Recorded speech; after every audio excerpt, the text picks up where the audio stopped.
हमारी अस्सलाम वालेकुम डियर स्टूडेंट। हमने इवेल्यूएट करनी है। अयोटा 7 है। अयोटा 7 को आप एक तो अयोटा 1 बना लो और एक अयोटा 6 बना लें। अयोटा 1 और अयोटा 6 मिलकर अयोटा 7 हो जाते हैं। तो आप ये अयोटा 1 ऐसे लिख देंगे। अयोटा 6 जो है वो 2 × 3, इसकी जो 6 पावर है ना वो 2 × 3 बना ली। 2 3 6 आ जाता है वापस। तो अयोटा स्केयर आ गया। अयोटा स्केयर जो है ना वो -1 के बराबर होता है। तो अयोटा स्केयर की जगह -1 लिख देंगे। ऊपर 3 वैसे ही आ जाएगा, इधर से अयोटा आ जाएगा। अयोटा वैसे आया। -1 को अगर 3 दफ़ा मल्टीप्लाई करोगे भी तो -1 ही उसने रहना है, क्योंकि पावर ऊपर इवन दी हुई है। ये इवन ओड पावर है, सॉरी ओड पावर दी हुई है। तो ओड पावर की वजह से बेस अगर नेगेटिव है तो वो नेगेटिव ही रहता है। तो ये मैं मल्टीप्लाई करके दिखा देता हूँ। -1 को आप 3 दफ़ा मल्टीप्लाई करो। -1 × -1 × -1, तो आंसर क्या आता है? -1 ही आता है। 1 1 ज़र 1 1 1 ज़र 1 आया। माइनस और माइनस प्लस, प्लस और माइनस माइनस, तो माइनस में ही आंसर आता है। तो इस वजह से ये -1 आया। -1 को योटा से मल्टीप्लाई किया तो माइनस योटा हमारे पास आंसर आ गया।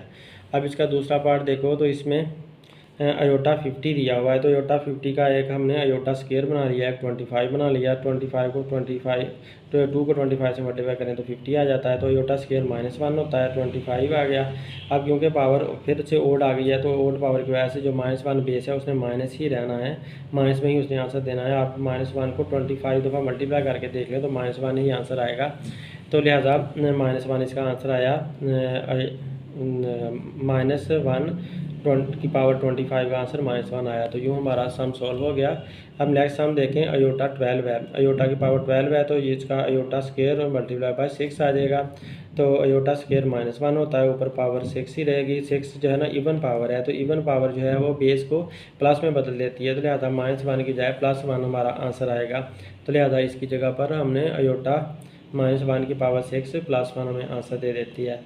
तो इवन पावर जो है वो माइनस के बेस को प्लस में बदल सकती है। अब नेक्स्ट सम देखें। तो इसमें ये माइनस अयोटा की पावर 8 है। तो माइनस अयोटा का एक स्क्वायर लिख देते हैं, एक 4 लिख देते हैं। 4 2 ज़ार 8 आ जाता है। तो माइनस अयोटा का स्क्वायर एक माइनस बाहर रख लो, एक अयोटा का स्क्वायर -1 लगा दें और ऊपर 4 वैसे के लिए वैसे लिख दिया। तो ये वाला माइनस और ये वाला माइनस आपस में मिलकर प्लस हो जाते हैं और ऊपर से पावर इवन है। तो इवन पावर ने भी उसको 4 जो है उसको 1 को 4 दफ़ा मल्टीप्लाई करोगे तो 1 ही रहेगा। तो लिहाजा 1 हमारा आंसर आ गया। अब इधर से माइनस अयोटा की पावर 5 है। तो माइनस अयोटा एक अलहदा कर लिया और एक अयोटा की ताकत 4 कर दी। तो माइनस अयोटा एक ऐसे लिख दिया। अयोटा की पावर जो 4 है अयोटा का स्क्वायर और का स्क्वायर बन जाएगा। तो माइनस अयोटा का स्क्वायर -1 होता है। तो इसका ऊपर से स्क्वायर लोगे तो -1 का स्क्वायर +1 में बदल जाना है, क्योंकि पावर इवन है तो इवन प्लस में बदल देती है। तो +1 आंसर आ जाएगा। +1 को अयोटा माइनस के अयोटा से मल्टीप्लाई करोगे तो माइनस अयोटा हमारे पास आंसर आ जाएगा। तो यूँ माइनस अयोटा आंसर बन गया। अब अयोटा की पावर 27 है। तो 27 एक अयोटा अकेला बन दो, अयोटा 1 बना लो, एक अयोटा 26 कर दो। तो अयोटा 1 और अयोटा 26 जो है वो अयोटा का स्क्वायर और मल्टीप्लाई बाय 13 आ जाएगा। तो अयोटा का स्क्वायर जो है वो -1 के बराबर है। फिर से -1 उसकी जगह ले देंगे, ऊपर से 13 हमारे पास वैसे ही आ जाएगा। तो अयोटा को जब -1 से मल्टीप्लाई करेंगे, जब सॉरी -1 का 13 दफ़ा लेंगे, तो क्योंकि ये पावर ओड है तो इस वजह से -1 ने माइनस ही रहना है, -1 ही रहना है।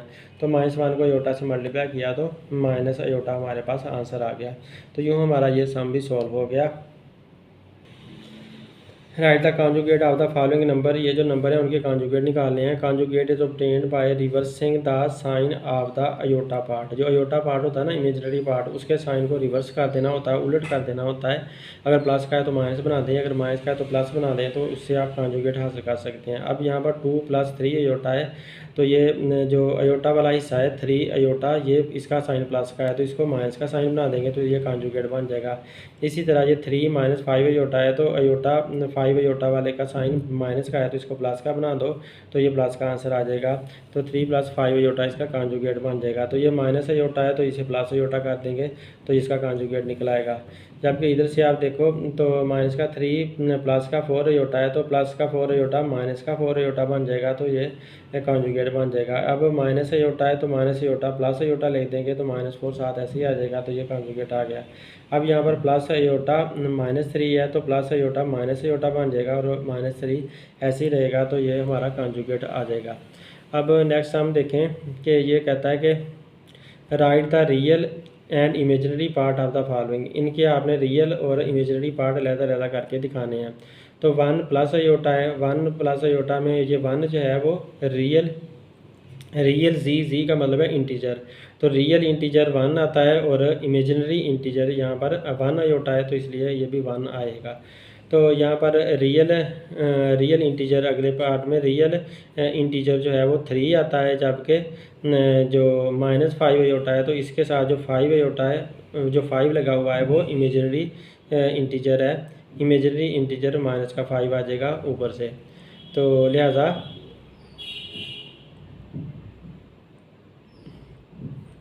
ये जो -5 है वो -5 मैंने लगा दिया, क्योंकि ये जो इमेजिनरी इंटीजर है यानी कि इमेजिनरी पार्ट है उसके साथ -5 है, तो -5 हमारा इमेजिनरी इंटीजर आ गया। तो इधर से रियल इंटीजर फॉर जी है तो -1 आता है और इमेजिनरी इंटीजर यहाँ से 2 आता है। तो इधर से रियल इमेजिनरी इंटीजर -3 है, इमेजिनरी इंटीजर -3 है और रियल इंटीजर जो है ना ये वाला 2 है। तो इस तरह से हमने ये अलग-अलग पार्ट कर लिए। एक ये और सम रहता है अभी, तो -2 इसमें रियल इंटीजर है और ये -2 अयोटा के साथ वाला इमेजिनरी इंटीजर है। तो ये वाला पी जो यहाँ पर 0 है, तो 0 जो है वो रियल इंटीजर है, ये 0 है तो इमेजिनरी इंटीजर -3 है। अब इधर से ये देखें 2 प्लस 0 अयोटा है तो रियल इंटीजर यहाँ 2 है और 0 जो है ना यहाँ पर इमेजिनरी इंटीजर है, 0 है। तो अब find x and y if x plus iota y plus 1 is equal to 4 -3 iota. तो आपने एक्स और वाई की वैल्यू फाइंड करनी है इसके अंदर जो दी हुई हैं इस सारी इक्वेशन से। तो आप इसका जो है ना इमेजिनरी पार्ट अलहदा कर लो और इसका रियल पार्ट अलहदा कर लो। तो रियल पार्ट में एक्स है और +1 है और इधर से ये 4 है, तो जो रियल पार्ट है उसको रियल पार्ट के इक्वल कर देते हैं। तो पहले मैंने ये सेम नंबर सेम का सेम उतार लिया है। अब इधर से ये वाला जो एक्स है और ये +1 एक्स +1 लिख दिया, तरतीब इसको दे दी और प्लस का अयोटा वाई इधर लिख दिया और 4 -3 अयोटा इधर अलहदा लिख दिया। अब इधर से x +1 ये वाला आ गया और इधर से ये वाला 4 आ गया। x +1 इज इक्वल टू 4, क्योंकि ये रियल पार्ट था तो ये रियल पार्ट के इक्वल आएगा और ये इमेजिनरी पार्ट है तो इमेजिनरी पार्ट इमेजिनरी के इक्वल आएगा। तो प्लस अयोटा वाई और -3 अयोटा ये अलहदा इक्वल आ गए। तो यहाँ पर दरम्यान में कॉमा लगा दिया, रियल को रियल के इक्वल कर दिया, इमेजिनरी पार्ट को इमेजिनरी पार्ट के इक्वल कर दिया, ये यहाँ पर लिखा हुआ है। तो ये प्लस का 1 इधर जाकर -1 हो जाएगा, तो 4 में से -1 निकालेंगे तो वहाँ से 3 आ जाएगा, जबकि इधर से इस अयोटा के साथ काट दें, अयोटा को अयोटा से काट दिया, y = -3 हमारे पास आंसर आ गया। यूँ ये वाली एक्सरसाइज भी सोल्व हो गई है। उम्मीद है आप लोगों को समझ आई होगी। Thanks for watching my video. अल्लाह हाफिज़।